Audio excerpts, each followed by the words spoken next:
ખ્યાતિકાંડ બાદ પ્રધાનમંત્રી જન આરોગ્ય મા યોજના અંતર્ગત ગેરરીતિ આચરતી હોસ્પિટલો પર તવાઈ આવી છે. સ્ટેટ એન્ટી ફ્રોડ યુનિટે તજજ્ઞોને સાથે રાખી તપાસ હાથ ધરી હતી, જેમાં રાજકોટ, ભરૂચ અને વડોદરાની હોસ્પિટલોમાં વ્યાપક પ્રમાણમાં ગેરરીતિ જોવા મળી હતી. આ જોતા વધુ 2 હોસ્પિટલોને પીએમ જય યોજનામાંથી સસ્પેન્ડ કરી દેવાઈ હતી.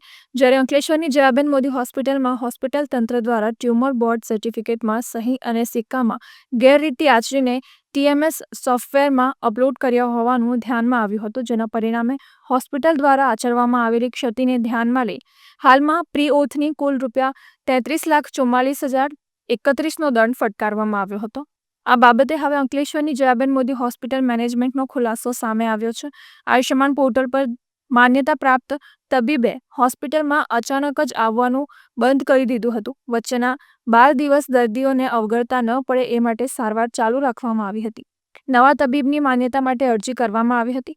હોસ્પિટલ સરકારના નિયમ મુજબ જ કામગીરી કરે છે. દર્દીઓના હિતમાં 12 દિવસ સુધી લીધેલ નિર્ણયનો સરકાર સહાનુભૂતિની દ્રષ્ટિએ વિચાર કરે એવો આશાવાદ વ્યક્ત કરવામાં આવ્યો છે.